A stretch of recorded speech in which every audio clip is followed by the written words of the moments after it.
আসসালামু আলাইকুম। শুরু করছি মন বাড়িয়ে ছুঁই পর্ব ৫। লিখেছেন ফাবিহা মম। মিথ্যার দরুনে আর ফিরে গেল না মাহাতিম। লাগেজ ঘুরিয়ে সোজা রুমের দিকে চলে গেল তৎক্ষণাৎ। কিন্তু চক্ষুদৃষ্টি বারবার সেই আগত ব্যক্তি তরুণ নামক মানুষটির উপর স্থির ছিল। মাহাতিমের এমন কাণ্ডে বাকিরা বিচলিত হলেও হান্নান শেখ মনে মনে প্রচণ্ড খুশি হলেন। শাহনাজ সাবাও প্রফুল্লচিত্র অমোদিত হয়ে মনের গোচরে উচ্ছ্বসিত হলো।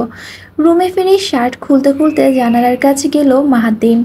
বিরাট জানালা দিয়ে স্থির নয়নে গ্রাম্য প্রকৃতির নির্মল দৃশ্য দেখতেই শার্ট খুলে ডান দিকের চেয়ারে রেখে দিল।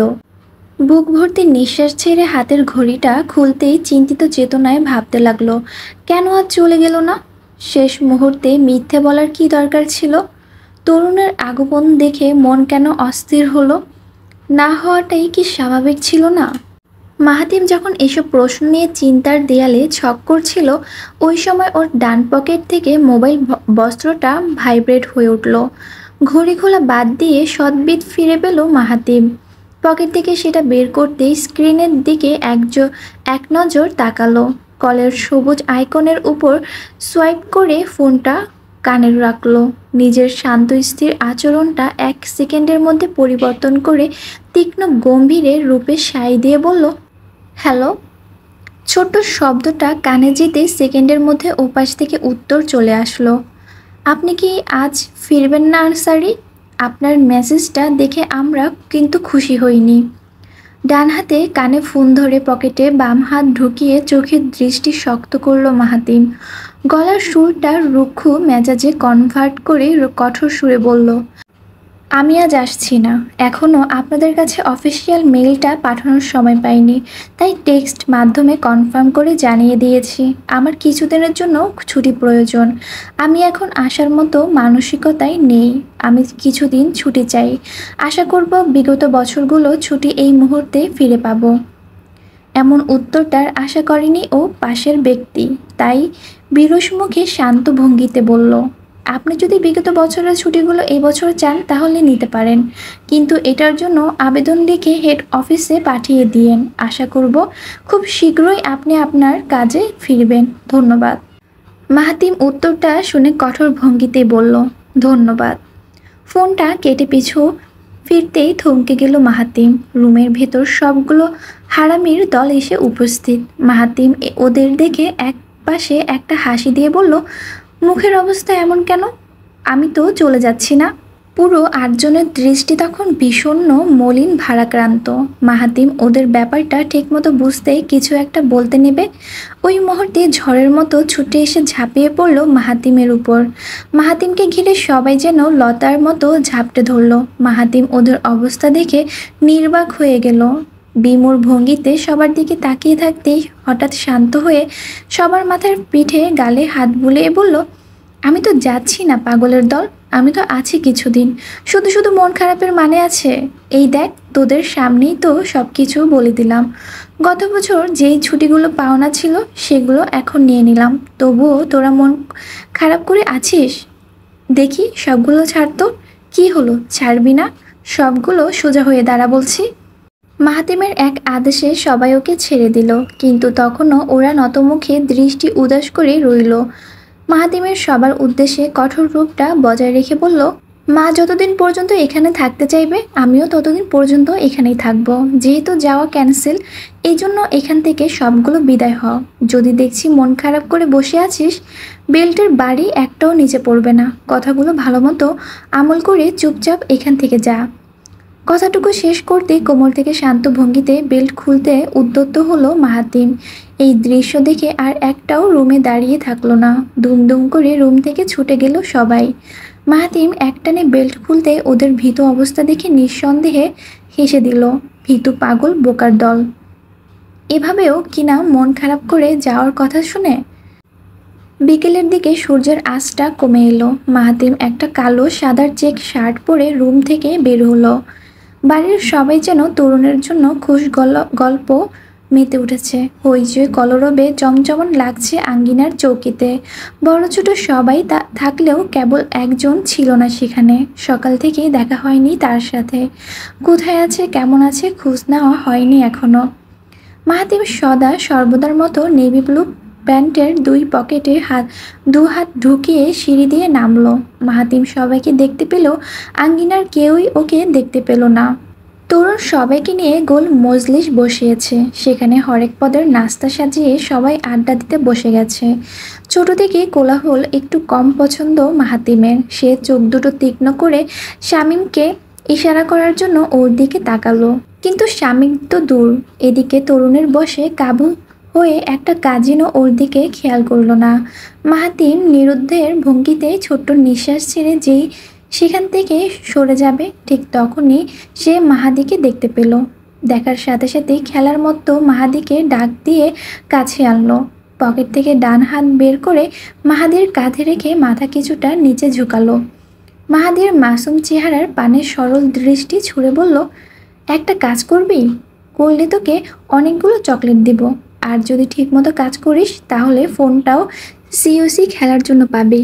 মাহাদি এটা ভালো করেই জানে মাহাতিম ওকে সহজ কাজের জন্য ঘুষ দিতে চাইছে না। কাজটা ঝুঁকিপূর্ণ, কঠিন এবং তুলনামূলক গোপনীয়। মাহাদি তবুও হ্যাঁ সূচকে মাথা নাড়িয়ে ভাইয়ের উদ্দেশ্যে রাজি বোঝালো। মাহাতিম কাঙ্ক্ষিত উত্তরটা পেয়ে মৃদু হেসে ওর কাঁধে দুইটা চপেটা ঘাত করে বলল, সাব্বাস, তাহলে এখনই কাজে লেগে পড়বি, বুঝলি? যদি কথাটা হাওয়া হতে দেখি তাহলে মায়ের যে কোনো দিকে দিয়ে এসে কোন দিকে দিয়ে পড়বে টেরও পাবি না। মাহাদি কপাল কুঁচকে বিরক্ত মুখে বলল, ভাইয়া, তুমি কাজের কথা না বলে মারের কথা বলছো কেন? আমি কি কখনো মারের কাজ করেছি? মাহাতিম প্রাণ খোলা হাসি দিয়ে বলল, না করিসনি, কিন্তু শোন, যে কাজ করতে দিব ওটা নিরিবিলি করবি, কাউকে জানতে দিবি না, ঠিক আছে? এখন শোন, এই বাড়ির মহা বলদকে চিনিস? বলদ হচ্ছে তোর মেহনুর আপু।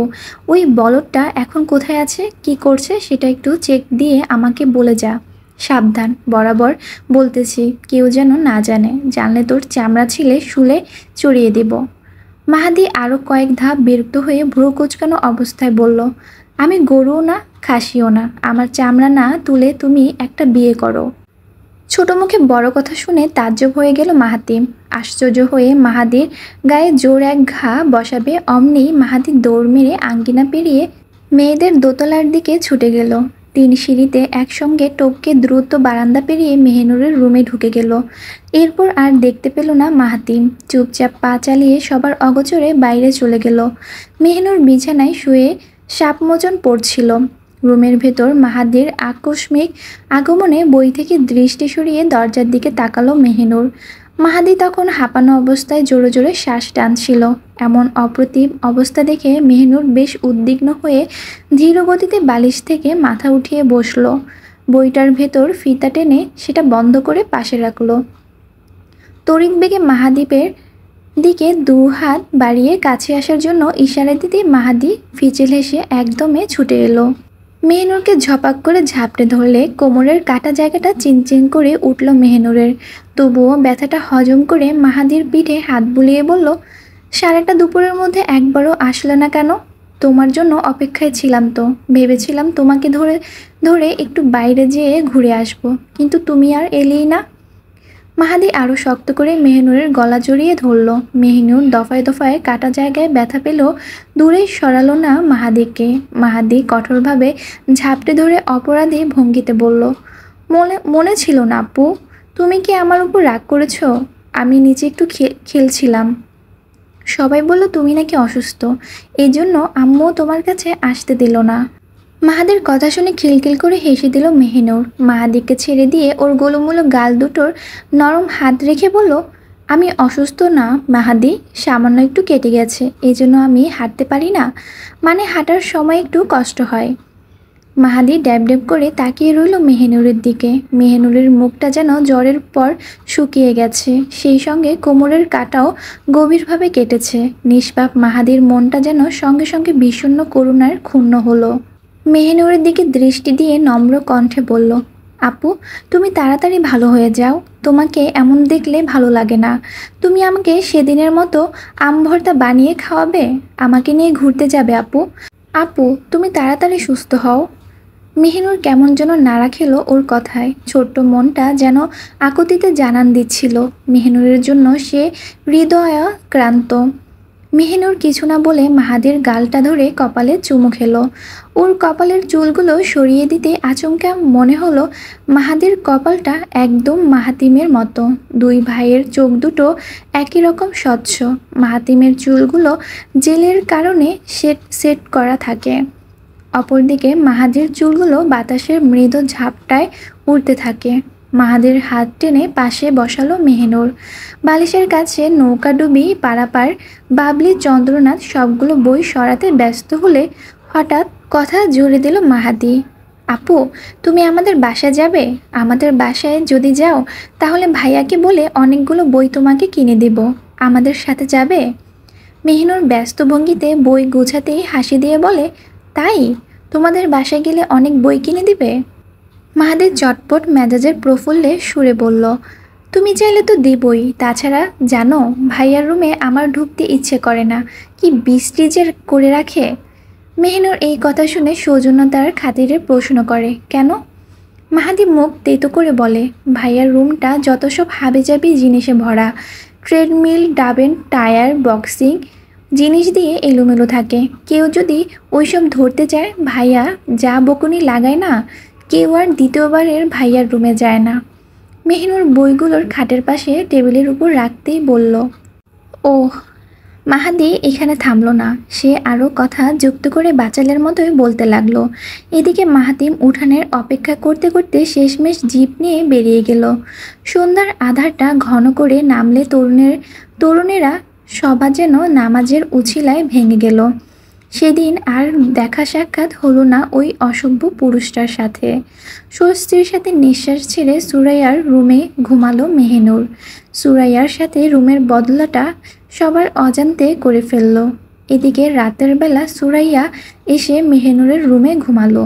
পরদিন সকালে নাস্তা পর্ব সারতেই মাহাতিম আঙ্গিনায় এসে বেতের চেয়ারের টেবিলে বসলো। সঙ্গে ছিল তৌফ, সিয়াম ও সৌভিকও। কিন্তু অনতিদূরে হুট করে তরুণের উদয় হলে মাহাতিম তখন মোবাইল নিয়ে কিছু একটা করছিল। কিন্তু সৌভিকের কোনোই গুতা খেয়ে প্রচণ্ড বিরক্ত হয়ে ওর দিকে তাকালো মাহাতিম। সৌভিকের মুখের অবস্থা এমন ছিল যেন জলের ডলফিন ডাঙ্গায় উঠে কোমর দুলিয়ে নাচছে। আর এই বিরল দৃশ্য দেখে সৌভিক হাবার মতো আশ্চর্য হয়ে গেছে। মাহাতিম ওর দৃষ্টি লক্ষ্য করে পিছনে তাকালে বজ্রপাতের মতো আহত হলো ঠিকই, কিন্তু নিজেকে কন্ট্রোল করে স্বাভাবিক রূপে ফিরে আসলো। হাতে আবার আগের মতো মোবাইল নিয়ে কাজে মনোযোগ দিল। তরুণের পেছন শাহনাজ, সাবা, সুরাইয়া, পাশাপাশি মেহনুরও যেন স্বাভাবিক ভঙ্গিতে নিচে নামছিল। এতটুকু দৃশ্য দেখে মাথা খারাপ হয়ে সিয়ামের। তৎক্ষণাৎ মাহাতিমের হাতটা শক্ত করে ধরে ফিসফিসিয়ে বলে ওঠে, মামা, এইটা কি দেখতেছি? শালার পুতে আসতে না আসতেই এগুলা কি করতেছে? কিরে মাহাতিম, তোরে তো কিছু বলতেছি। মামা, তুই কি রিয়েক্ট করাও কি ভুলে গেলি? মাহাতিম নিজের হাত থেকে সিয়ামের হাতটা সরিয়ে দিল। বেপরোয়া ভঙ্গিতে মোবাইলের দিকে তাকিয়ে বলল, যেটা মন চায় ওইটা করুক, তুই কোনো দিকে ধ্যান দিবি না। তোর তো ওখানে কাজ নেই, তুই রামছাগলের মতো তাকিয়ে আছিস কেন? সিয়াম এবার রুর ভঙ্গিতে জবাব দিল, রামছাগল যে তোমার পোলট্রির মুরগির পিছে পড়ছে এইটা তুমি চোখে দেখো না? মাহাতিম চট করে ওর দিকে দৃষ্টি ছুড়ে ভ্রু উঁচিয়ে বলল, কার? আমার? সিয়াম দাঁত খিচিমিচি করে কঠিন উত্তর দিবে পাশ থেকে। তৌফ এসে যুক্ত হলো, বন্ধু, সময় থাকতে মুরগিটারে বুকের মধ্যে তুলে ফেল। অন্য কেউ কোলে তুলে ফেললে এরপর হায় হায় পরাণ পরাণ করলে লাভ হইব না। এমন গাজামুখী মার্কা কথা শুনে মাহাতিমের হাতটা পিটানোর জন্য কাঁপছে। দুজনের মুখ থেকে এমন নস্টালজিক বার্তা শুনে চোখ মুখ কুচকে আসছে। কিন্তু সবাইকে অবাক করে দিয়ে সেখান থেকে উঠে গেল মাহাতিম। তৌফরা হতবাগার মতো নিজেদের মধ্যে চাওয়াচাই করলো কিছুক্ষণ, কিন্তু কোনো উপায় ঠাহর করতে পারল না। নিশিরাত চলছে, চারপাশ নিঃশব্দে ছেয়ে গেছে। আকাশে যেন রুটির মতো চাঁদ উঠেছে। কোনো সারা শব্দ নেই, সূক্ষ্ম আওয়াজও নেই কোথাও। হুট করে চারধার বিভৎস অন্ধকার করে বিদ্যুৎ চলে গেল আজ। মেহনুরের চোখের সামনে ঘুটঘুটে অন্ধকার চলে আসলো। সে উপন্যাসের বইটা রোমাঞ্চকর অনুভূতিতে পড়ছিল, কিন্তু অন্ধকারের জন্য বইটা বন্ধ করে রেখে দিল সে। শোয়া থেকে উঠে টেবিলের ডয়ারে খুলে মোম বের করলো। দেয়াশলাই আগুনে মোমটা জ্বালিয়ে বিছানায় উঠল। জানালার দুই ধার খুলে দিতে হঠাৎ খট করে দরজার দিকে শব্দ হলো। মেহনুর সাথে সাথে পিছনে ফিরে অদ্ভুত শব্দটার দিকে তাকালো। কই, দরজা তো বন্ধই, তাহলে দরজা ধাক্কার মতো শব্দ হলো কেন? শব্দটা বাইরে থেকে এসেছে ভেবে মেহনুর লম্বা কেশগুলো খোপার জন্য পেঁচাতে লাগলো, কিন্তু তখনই ধাম করে দরজার দুই দ্বার খুলে প্রবেশ করলো মাহাতিম। আকস্মিক এমন তীব্র শব্দ শুনে হকচকিয়ে যায় মেহনুর। শিউরে কেঁপে উঠতেই সঙ্গে সঙ্গে বিছানায় দুহাত ভর দিয়ে পিছিয়ে যায় জানালার দিকে। মাহাতিমকে দেখে যেন কলিজার শব্দ লাফিয়ে উঠছে। ধরফর ধরফর করে বুকের ভেতর আন্দোলন চলছে। প্রচণ্ড উৎকণ্ঠার কাঁপতে কাঁপতে মেহনুর ধীর গতিতে জানালার দিকে পিছিয়ে যাচ্ছে। মোমবাতির সোনালি আলোয় মাহাতিমের লম্বা উচ্চতার পেশিবহুল শরীরটা ভয়ঙ্কর লাগছে। দেখে মনে হচ্ছে অকর্তৃক হামলার জন্য এগিয়ে আসছে। কাল রাত যে ঢপ মেরে সুরাইয়ার রুমে শুয়েছিল, আজ রাতে যেন সেই ঘটনার প্রতিশোধ নিতে এসেছে। কিন্তু আজ যে দ্বিতীয়বারের মতো রুম বদলে সাবার রুমে শুয়েছে, সেই তথ্য কিভাবে জানলো মাহাতিম? মেহনুর ওই দুর্ধর্ষ মুহূর্তে কোনো কিছুই ভাবতে পারছিল না। মাথার ভিতরে বুদ্ধির চাকা যেন অকাজও হয়ে গিয়েছিল। মাহাতিম বিছানার কাছে এসে মেহনুরের দিকে দৃষ্টি রেখে টেবিলের দিকে বাড়ালো। মেহনুর ভয়ে সংকুচিত হয়ে দু হাঁটু তুলে কুঁকড়ে বসেছিল। ডান হাতে জ্বলন্ত মোমবাতি তুলে নিল মাহাতিম। বিছানার হাঁটু রেখে ওর দিকে শক্ত মুখে এগোতে লাগলো। এক পর্যায়ে মেহনুরের নিকটে ঠিক এক হাত দূরত্বে রেখে বসল। জ্বলন্ত মোমবাতির আলোয় দুজনের চোখ দুটো দুজনের দিকে আটকে গেল। একজনের চোখে ভীষণ ভয়, আরেকজনের চোখে তখন শক্ত চাহনির দহন দেখা যাচ্ছিল। মেহনুরের সম্পূর্ণ মুখের লাবণ্যময় সভ্রতা, ঘন পাপড়ির সেই কালোমণির মায়াপূর্ণ চোখ দুটো, কমলাভ ঠোঁটের থরথর কাঁপুনি, নাকের শেষ ভাগে ঘামের শুকনো অসংখ্য কোনা, মাথার কেশবহুল মোটা খোপা, সবই একে একে সরুদৃষ্টি খুঁটিয়ে খুঁটিয়ে দেখল মাহাতিম। আবারও কয়েক ধাপ এগিয়ে সুলপ্ত দূরত্বটা ঘুচিয়ে মেহনুরের একদম নিকটে এসে পড়ল। ভয়ে অনবরত হিড়িকের মতো কাঁপতে চোখ খিঁচুনির মেরে ডানে মুখ ফেরালো মেহনুর। দু হাতের মুঠোতে শাড়ির আঁচল খাবলে কাঁপতে লাগলো ও। মেহনুর গালের কাছে এসে খুব কৌশলের সাথে মোমবাতিটা ফু মেরে নিভিয়ে দিল মাহাতিম। রুমটা আবারও পৈশাচিক অন্ধকারে ঢেকে গেল। মেহনুরের ভয়ার্ত নিঃশ্বাসে প্রতিটি ফিস ফাঁস শব্দ যেন মাহাতিমের কর্ণধারে প্রবেশ করছিল। মাহাতিম আন্দাজের উপর ভিত্তি করে মেহনুরের কোলের দিকে হাত বাড়িয়ে দিল। ভয়ে হিম হয়ে যাওয়া মেহনুরের হাতটা উষ্ণতার সাথে ধরল মাহাতিম। ওর ডান হাতের মুঠো থেকে শাড়ির আঁচলটা টেনে বের করলো সে। খুব সাবধানে ঠান্ডা আঙ্গুলের মাঝে উষ্ণ আঙ্গুল ঢুকিয়ে চট করে আঁকড়ে ধরল হাতটা। আবারও সমস্ত শরীর কাটা দিয়ে উঠল মেহনুরের। সশরীরে কেঁপে উঠল তীব্র রূপে। মাহাতিম কেন এসেছে, কি করতে চাইছে ভাবতেও পারল না মেহনুর। মোমবাতি নিভানোর পর কেবল তপ্ত নিঃশ্বাসের শব্দ শোনা যাচ্ছিল। সেই তপ্ত নিঃশ্বাসের প্রতিটি ঝাপটা মেহনুরের গালের উপর আছড়ে পড়ছিল। মেহনুর বিমূঢ় অবস্থায় বসে থাকলেও মাহাতিমের হাতের মুঠোয় ছোট্ট নরম হাতটা শক্ত করে আবদ্ধ ছিল। মাহাতিম কি করতে চাইছে এখনও সেটা অস্পষ্ট, তাই মেহনুর পরিস্থিতির উপর নির্ভর হয়ে চুপচাপ সব সহ্য করছিল। এমনই সময় হঠাৎ করে মাহাতিম নীরবতা ছিন্ন করে একটুখানি কাশল। কোমল আর্দ্র নরম কণ্ঠে অসহায় সুরে বলল, আমি যে অসভ্য সেটা আরেকটু প্রমাণ করলাম মেহনুর। তবে সেদিন রাতে এমনই করে তুমি আমার হাতটা ধরতে চেয়েছিলে, সেটা ঘুমের ঘোরেই হোক বা অন্য কোনো কারণে। তুমি কিন্তু আমার হাতে চুমু খেয়েছিলে। আমি যেহেতু অসভ্য, তাই সেটার শোধবোধ নিশ্চয় করতে পারতাম, কিন্তু করিনি। মাহাতিম কথাটা শেষ করে মেহনুরের প্রতিক্রিয়া দেখার জন্য থামল। সেই ঘুটঘুটে অন্ধকারে মেহনুর ঝরঝর করে কেঁদে উঠল। কিন্তু শব্দ হলো না একটু। মেহেনুরের কান্নার শব্দ যখন হেঁচকির সুর তুলল, তখনও এই মুহূর্ত আঁকড়ে ধরা হাতটা মাহাতিম ধীর গতিতে উপড়ে উঠালো। অন্ধকারে মুখও দেখা যাচ্ছিল না মাহাতিমের। সেই অবস্থায় হঠাৎ করে হাতের উল্টো পিঠে নরম উষ্ঠের উষ্ণ ছোঁয়া অনুভব করলো মেহেনুর।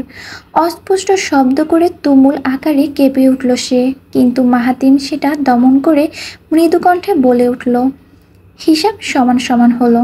সবসময় একটা জিনিস মনে রাখবে, নিজেকে এতটুকু বেকুব বানিও না যেটা তোমার জন্য ক্ষতির কারণ হবে।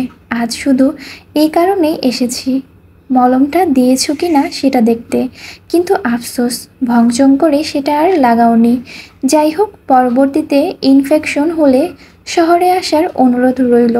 আর পারলে অপ্রত্যাশিত ঘটনাগুলো ভোলার চেষ্টা করো। আজকের পর থেকে না তুমি আমায় চিনো, না আমি তোমায় চিনি। পূর্বে যেভাবে ছিলে সেভাবেই যেন সব চলতে থাকে।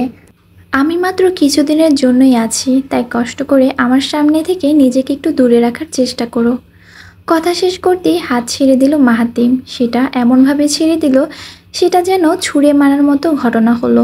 বিছানা থেকে নেমেই টেবিলের উপর মোমবাতি রেখে দিল। পাশ থেকে দেয়াশলাই নিয়ে মোমবাতি জ্বালিয়ে চুপচাপ ডোন্ট কেয়ার ভঙ্গিতে চলে গেল। একবারও পিছু ফিরে তাকালো না মেহিনুরের দিকে। ফিরেও দেখল না মেহিনুর কতটা আশ্চর্য হয়ে হকচকিয়ে গিয়েছে।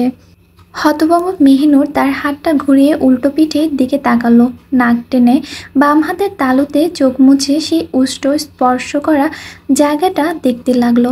আজ এবং এই প্রথম বোধহয় পুরুষের স্পর্শ পেল মেহিনুর। হাতের উল্টো দিকটা অনিমেষ নয়নে দেখতে থাকলো। আচমকা পুরো রুম আলোকিত হয়ে কারেন্ট চলে এলো। ভেজা চোখে রুমের চারপাশ দেখতেই মনে হলো এই অন্ধকার, এই কারেন্ট, এই নিস্তব্ধতা যেন মাহাতিমের ইচ্ছায়, স্বেচ্ছায়, ইশারায় হয়েছিল। এতে যেন কাকতালীয় ঘটনা ছিল না। সকালের নির্মল পরিবেশটা সূর্যের তীব্রতায় দুপুরের দাপটে পরিণত হলো।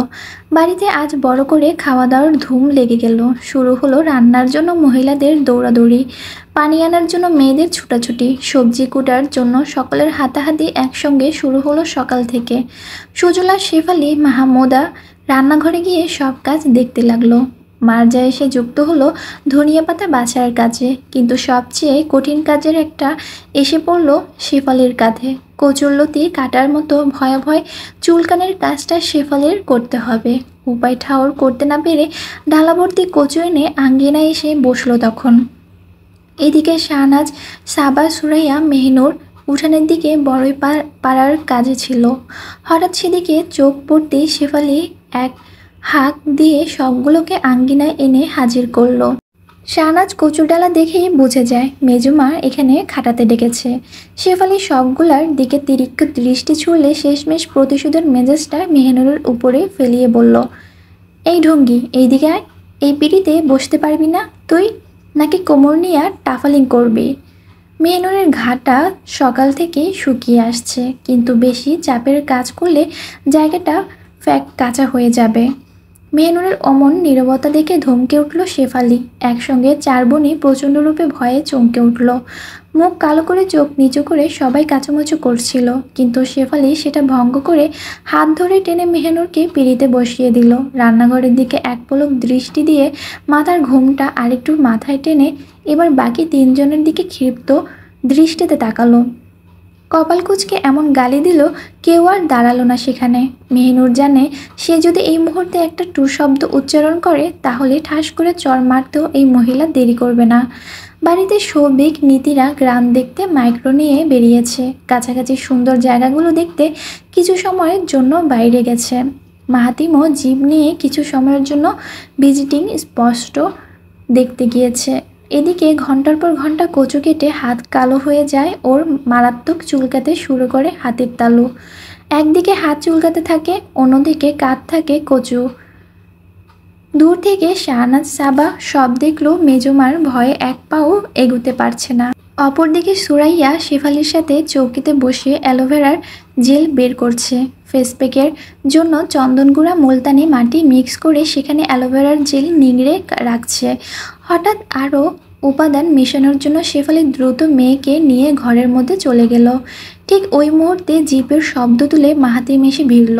কানের ফোন এঁটে পকেটে হাত গুজিয়ে ব্যস্ত ভঙ্গিতে বাড়িতে ঢুকলো মাহাতিম। মেহিনুর যে আঙ্গিনায় মাঝখানে বসে কচু কাটার যন্ত্রণায় হাঁসফাঁস করছিল, সেটা এক পলকের জন্য দৃষ্টিগোচর হলো না মাহাতিমের। দ্রুত পায়ে আঙ্গিনা পেরিয়ে সোজা সিঁড়ি ধরে উপরে উঠল। ওই অবস্থাতেই রুমের দরজা খুলে সেটা ভিড়িয়ে দিল। মেহিনুর আর চোখে মাহাতিমের কীর্তিকলাপ পর্যবেক্ষণ করল। এই মুহূর্তে বীভৎস জ্বালায় নাস্তানুবাদ হয়ে গেল। কাজ শেষে পুরো হাত কালো কুচকুচে হয়ে তীব্র চুলকানিতে ভিসিয়ে উঠল। এদিকে কলপারে যেয়ে নীরব চিত্রে হাত ধুচ্ছে মেহিনুর।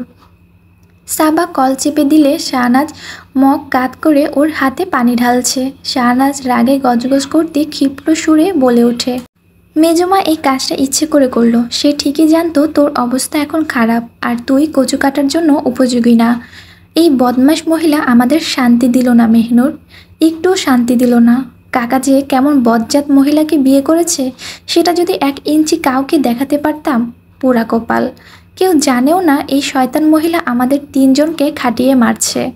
অথচ দেখ, নিজের মেয়েকে রূপচর্চা করাচ্ছে। ফালতু মহিলার জায়গায় এখন সুরাইয়ের উপর জিদ উঠে। কষিয়ে যদি মারে পারতাম। হারামিটা কেমন পুলটি মেরে মায়ের সাথে ঢ্যাং ঢ্যাং করে চলে গেল। এমন বোন কিভাবে জুটল রে মেহিনুর? আমাদের সাথে থাকার পরও এতটা নির্লজ্জ, বেহায়া, স্বার্থপর হয়েছে, সেটা মুখে বলতেও লজ্জা করে। দেখি তুই উঠ, আর তো হাত ডলিস না। শাহনাজ মগটা সাবার হাতে দিয়ে কলপারের টুল থেকে মেহিনুরের দাঁড় করিয়ে দিল। 2 বোন একসাথে যখন ভেতরে ঢুকে রুমের দিকে গেল, তখন শাহনাজ রান্নাঘরের থেকে ফিরে এসে অবাক হয়ে দাঁড়িয়ে পড়ল। চৌকির কাছে ফেস প্যাকের কাছে মাহাতিমকে কি যেন করতে দেখল। শাহনাজ কৌতূহল হয়ে প্রশ্ন ছুড়ে বলল, ভাইয়া আপনি ওটা কি করছেন? মাহাতিম স্বাভাবিক ভঙ্গিতে ফেস প্যাকের বাটিটা নাকের কাছ থেকে সরিয়ে নিল। দৃষ্টি তুলে শাহনাজের দিকে তাকিয়ে ফেস প্যাকের বাটি দেখিয়ে বলল, এগুলো কি জিনিস সেটাই বোঝার চেষ্টা করছি। আচ্ছা, এগুলো কি কোনো মশলা? রান্নার কাজে দিবে? ফেস প্যাক নিয়ে এমন উক্ত প্রশ্ন শুনে মৃদু ভঙ্গিতে হেসে দেয় শাহনাজ। এগিয়ে এসে মাহাতিমের উদ্দেশ্যে বলে ওঠে, ভাইয়া এগুলো রূপচর্চার জিনিস, আপনি চাইলে আপনিও দিতে পারেন, তবে আপনার না দিলেই ভালো হবে। আপনি তো এমনিতেই হ্যান্ডসাম। মাহাতিমও সৌজন্যের সঙ্গে হেসে দিয়ে ফেস প্যাকের বাটিটা চৌকির উপর রেখে দিল। শাহনাজও রান্নাঘরের থেকে লেবুর টুকরো নিয়ে রুমের দিকে চলে গেল। কিন্তু বিপত্তি শুরু হলো 20 মিনিট পর। এক তুমুল চিৎকার দিয়ে বাড়িঘরের নীরবতা ক্ষুণ্ণ হয়ে গেল। হাউমাউ করে চিৎকার করতে দাপাদাপির শব্দ শোনা গেল নিচ থেকে।